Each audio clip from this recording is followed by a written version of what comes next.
और दिल्ली से बड़ी खबर, जहां पर कांग्रेस पर नीतीश कुमार के बयान के बाद केसी त्यागी ने बयान का समर्थन किया है। कांग्रेस के रवैये पर केसी त्यागी ने भी सवाल उठाए हैं। कर्नाटक चुनाव के बाद कांग्रेस की रणनीति में बदलाव, कई महीनों से नहीं हुई अभी तक कोऑर्डिनेशन कमेटी की बैठक।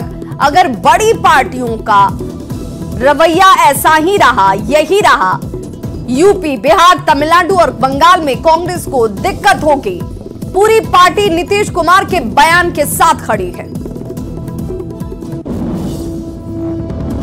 कुमार जी इस गठबंधन के जनक हैं। अब से 1 साल पहले उन्होंने हिसार में एक जनसभा में बहुत स्पष्ट घोषणा की थी। कुछ लोग जब गैर कांग्रेसी और गैर बीजेपी विकल्प के तलाश में थे और पक्षधर थे, तब उन्होंने घोषणा की थी कि कांग्रेस पार्टी को साथ लिए बगैर कोई निर्णायक गठबंधन नहीं बन सकता। और पटना में उन्होंने सफलता प्राप्त की जब कांग्रेस पार्टी के नेताओं के बराबर में केजरीवाल जी, उनके दाएं बाजू में ममता बनर्जी और बाएं बाजू में अखिलेश यादव जी बैठे थे और तीसरे मोर्चे की संभावनाएं समाप्त हो गई थी। बंबई के बाद ऐसा लग रहा था कि इसकी गतिविधियां तेज होंगी, लेकिन अफसोस है कि कर्नाटक चुनाव के बाद कुछ उनकी रणनीति में या कार्यनीति में कुछ कुछ बदलाव आया या ठहराव आया और पिछले कई महीनों से ना कोई कोऑर्डिनेशन कमेटी की बैठक है। और दिल्ली से ही बड़ी खबर, जहां पर कांग्रेस पर सीएम नीतीश कुमार के बयान के बाद नीतीश के बयान पर मनोज झा ने अपनी प्रतिक्रिया दी है। मनोज झा ने कहा कि भाई दुख और चिंता में फर्क होता है। नीतीश की INDIA अलायंस को लेकर चिंता है, INDIA को बेहतर करने की चिंता। उनके बयान को इस रूप में देखा जाना चाहिए, चिंता को दुख में तब्दील न कीजिए।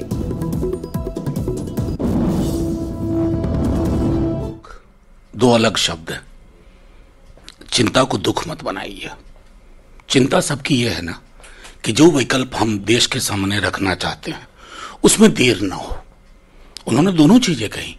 वो चुनाव में व्यस्त है कांग्रेस 5 राज्यों में, लेकिन उनकी जो वो चिंता है ना, वो इंडिया अलायंस को लेकर के उसके बेहतर करने की चिंता है। उस चिंता को दुख में तब्दील ना किया जाए, इतना ही आग्रह करूंगा। वहीं नेता प्रतिपक्ष विजय सिन्हा इन दिनों दीमक से परेशान हैं।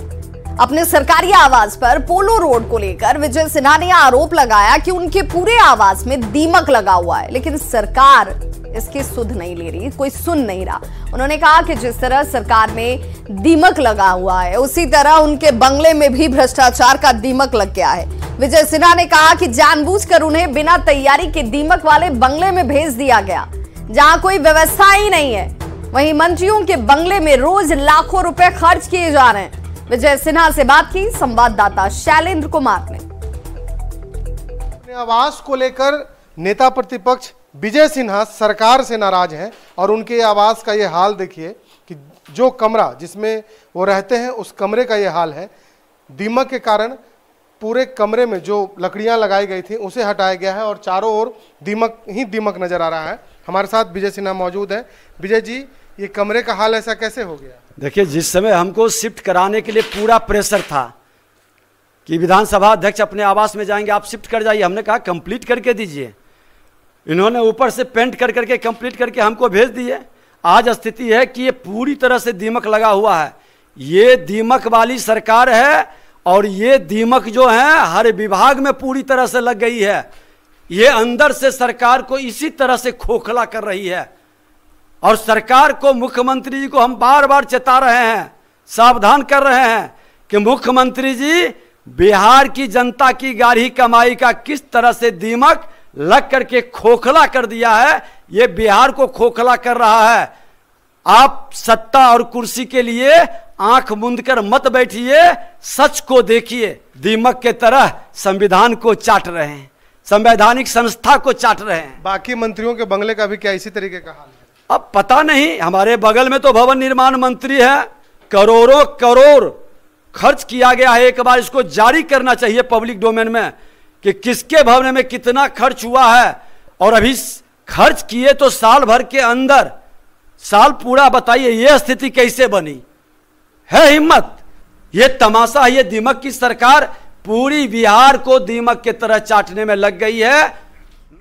छठ महापर्व के मद्देनजर मुख्यमंत्री नीतीश कुमार ने अलग अलग घाटों का निरीक्षण किया है। जी हां, दीघा से लेकर गाय घाट तक एमपी गंगा क्रूज पर सवार होकर मुख्यमंत्री ने घाटों का निरीक्षण किया, जिसकी तस्वीर आप देख पा रहे होंगे। अधिकारियों को उन्होंने कई जरूरी दिशा निर्देश भी दिए हैं और जायजा लिया हमारी संवाददाता विनीता मिश्रा ने।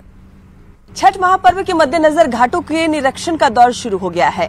बिहार के मुख्यमंत्री नीतीश कुमार अलग अलग घाटों का निरीक्षण करने निकले हैं। यहां साफ तौर पर आप देख सकते हैं, एमपी गंगा क्रूज पर सवार होकर बिहार के मुख्यमंत्री नीतीश कुमार दीघा से लेकर गाय घाट तक जितने भी घाट हैं उसका निरीक्षण कर रहे हैं। उनके साथ तमाम अधिकारी मौजूद हैं। जिला प्रशासन, नगर निगम के साथ साथ तमाम अधिकारी अलग अलग घाटों का निरीक्षण कर रहे हैं और पटना में जितने भी घाट हैं पिछले साल के मुकाबले इस बार उसकी स्थिति बेहतर है और हर साल बिहार के मुख्यमंत्री छठ महापर्व से पहले ही घाटों का निरीक्षण करते हैं। जहां कुछ कमी होती है उसे ठीक करने का निर्देश भी देते हैं और आज पहले चरण के तहत घाटों का निरीक्षण किया जा रहा है। दीघा से लेकर गाय घाट तक लगभग 105 घाट सुनिश्चित किए गए हैं और उसके मद्देनजर जो निरीक्षण का दौर है वो शुरू हो गया है। मुख्यमंत्री अधिकारियों के साथ यहां एमपी गंगा क्रूज के माध्यम से अलग अलग घाटों को देख रहे हैं, उसके बारे में जानकारी ले रहे हैं, क्योंकि पिछले साल के मुकाबले इस बार घाटों की तस्वीर बदली है और जहां जो पिछला साल छठ नहीं हो पाया था, जो असुरक्षित घाट थे, इस बार वहां की व्यवस्था अच्छी है, जिसमें से कलेक्ट्रेट घाट हो गए, महेंद्रू घाट हो गए, जहां पिछले साल कीचड़ था, लेकिन इस बार गंगा का जलस्तर कम होने से वहां अच्छी व्यवस्था की जा रही है। और उसी के मद्देनजर सीएम का पूरा काफिला यहां अलग अलग घाटों पर निरीक्षण करता हुआ नजर आ रहा है। कैमरामैन मनीष जुनेजा के साथ विनीता मिश्रा, न्यूज 18 पटना। तो इस बुलेटिन में बस इतना ही। चलते चलते नजर डालते हैं इस वक्त के हेडलाइंस पर।